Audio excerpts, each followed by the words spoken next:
Hello. അപ്പം നമ്മളിന്ന് വേളാങ്കണ്ണി പോവാട്ടോ. ഞാനും അമ്മയും മാത്രമേ പോകണുള്ളൂ കേട്ടോ. ഉണ്ണിയോളേനെ എൻ്റെ വീട്ടിലാക്കിയിട്ടാട്ടോ പോണത്. അങ്ങനെ ഞങ്ങളിതേ ബസ്സിൽ കയറി. തിരൂരിൽ നിന്നാട്ടോ ഞങ്ങൾ കയറിയത്. അങ്ങനെ ബസ്സൊക്കെ എടുത്തു. രാത്രിയാകുമ്പോഴേക്കും അമ്മ കുക്കുവട വാങ്ങിച്ചിട്ടുണ്ടായിരുന്നു. അത് കഴിച്ചു. ഒരു 8 മണി ആയപ്പോഴാട്ടോ, 8 മണി 8:30 കറക്റ്റ് ടൈം ഓർമ്മയില്ല. അവിടെ എത്തിയപ്പോൾ ഒരു ഹോട്ടലിൽ എത്തിയിട്ട് അവിടെ നിന്നായിരുന്നു നൈറ്റിലത്തെ ഫുഡ് കിട്ടുക. അതിന് കയറുന്നതിന് മുന്നേ ഒരു ടോക്കൺ പോലത്തെ കിട്ടും. ആ ടോക്കൺ കാണിച്ചിട്ടാണ് ഫുഡിൻ്റെ ഏരിയ, ഒരു ബൊഫെ പോലെ. നോമ്പ് മാസമായ കാരണം സാമ്പാർ, പിന്നെ മോരിക്കറി, പപ്പടം, അച്ചാർ അതൊക്കെയായിരുന്നു. ഞാൻ സാമ്പാർ മാത്രമായിട്ടോ കൂട്ടിയുള്ളൂ. അങ്ങനെ സാമ്പാറൊക്കെ കൂട്ടി ഫുഡൊക്കെ കഴിച്ചു. വേറെ ഹോട്ടലൊക്കെ നല്ല ഹോട്ടലാണ്, വേറെ ഒരു പ്രശ്നവുമില്ല. നമ്മളിങ്ങനെ പുറത്തേക്ക് പോകുമ്പോൾ മെയിൻ പ്രശ്നമാണ് ടോയ്ലറ്റ്. അയ്യോ, അതോർത്ത് നമ്മൾ പോകാൻ തോന്നില്ല. എന്നാലും ഗതികെട്ട് നമ്മൾ പോവും. അങ്ങനെ ഫുഡൊക്കെ കഴിച്ച് നമ്മൾ വീണ്ടും വണ്ടിയിൽ കയറി. ബാക്കിയുള്ള കുക്കുവട വീണ്ടും പെറുക്കി തിന്നു കേട്ടോ ഞാൻ. അങ്ങനെ ഒരു 10 മണിക്കൂർ യാത്രയ്ക്ക് ശേഷം നമ്മൾ വേളാങ്കണ്ണിയിൽ എത്തിയിട്ടാണ്. അപ്പോൾ ഇതായിരുന്നു നമുക്ക് കിട്ടിയ റൂം. കുഴപ്പമില്ല കേട്ടോ, നല്ല റൂമായിരുന്നു. അത്യാവശ്യം നല്ല നീറ്റും, ബാത്റൂമൊക്കെ നല്ല നീറ്റായിരുന്നു.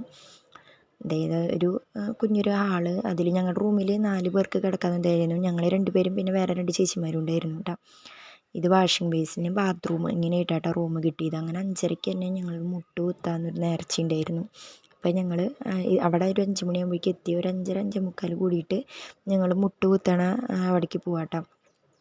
ആക്ച്വലി ഞാൻ വന്നിട്ട് ഒരു 6 വർഷമായി ഉണ്ടാവും. അതുകൊണ്ട് എനിക്ക് തപ്പിപ്പിടി ഉണ്ടായിരുന്നു. ഇതാട്ടോ മെയിൻ വേളാങ്കണ്ണിയുടെ പള്ളി. അങ്ങനെ ഞങ്ങൾ കുറേ തപ്പി പിടിച്ചതിന് ശേഷം ഞങ്ങൾ മുട്ട് കുത്തണ ഏരിയയിലേക്ക് എത്തി. അത് പിന്നെ ഞാൻ വീഡിയോ എടുത്തിട്ടില്ല. ആ നേരത്ത് മുട്ട് കുത്തിയിട്ട് ഒരു 7 മണി 7:15 കൂടിയിട്ടാട്ടോ ഞാൻ പിന്നെ മുട്ട് കുത്തി കഴിഞ്ഞത്. എൻ്റേത് ഇവിടെ നിന്നാണ് നമുക്ക് മുട്ട് കുത്തേണ്ടത്. ഞാൻ വരുമ്പോഴേക്കും നേരം പുലർന്നു. അങ്ങനെ അവിടെ നിന്ന് മെഴുകുതിരിയൊക്കെ കത്തിച്ച് അറ്റത്ത് പോയിട്ട് നേർച്ച വെള്ളം കുത്തി വന്നിട്ട് നേർച്ച വെള്ളം കുടിക്കുമ്പോൾ സുഖമുണ്ടില്ല. അങ്ങനെ മെഴുകുതിരിയൊക്കെ കത്തിച്ച് ഞങ്ങൾ പിന്നെ രാവിലത്തെ 8 മണിയാകുമ്പോഴേക്കും രാവിലത്തെ ബ്രേക്ക്ഫാസ്റ്റ് എടുക്കാൻ മറന്നു പോയി. അതുകൊണ്ട് ചായ മാത്രം എടുത്ത് തിരിച്ച് റൂമിലെത്തി. ഒരു 10 മണിക്ക് കുർബാന, 9 മണിക്കാട്ടോ കുർബാന ഉണ്ടായിരുന്നത്. അപ്പോൾ ഡ്രസ്സൊക്കെ മാറി കുർബാനയ്ക്ക് പോയത് ആ കാണുന്ന പള്ളിയിലായിരുന്നു കേട്ടോ. മലയാളം ലെറ്റിൻ കുർബാനയായിരുന്നു. ഒരു 10:15 വരെ അവിടെ കുർബാന ഉണ്ടായിരുന്നു. ഓരോ ടൈമിനനുസരിച്ച് അവിടെ ഓരോ ലാംഗ്വേജിനനുസരിച്ചിട്ടാട്ടോ അവിടെ കുർബാന വരിക. മുകളിൽ സൂക്ഷിച്ച് നോക്കിയാൽ പ്രാവോളം കൂടി കളിക്കണ കാണാം. അങ്ങനെ കുർബാനയൊക്കെ കഴിഞ്ഞ് അന്നദവെള്ളമൊക്കെ ഇതൊക്കെ ഉണ്ടായിരുന്നു. അവിടെ നിന്ന് ഞങ്ങൾ പിന്നെ വീണ്ടും മുട്ട് കുത്തിയ പള്ളിയിലേക്ക് തന്നെ തിരിച്ചു പോയിട്ടാണ്. ഒരു പട്ടുസാരി കൊടുക്കണ്ടായിരുന്നു. അങ്ങനെ അതും കൂടിയും കൊടുത്തതിന് ശേഷമാണ് ഞങ്ങൾ പിന്നെ റൂമിലേക്ക് പോയത്. റൂമിൽ അവിടെ ഒരു ക്ലാസ് ഉണ്ടായിരുന്നു. ഒരു 1:30 വരെ അവിടെ ക്ലാസ് ഉണ്ടായിരുന്നു.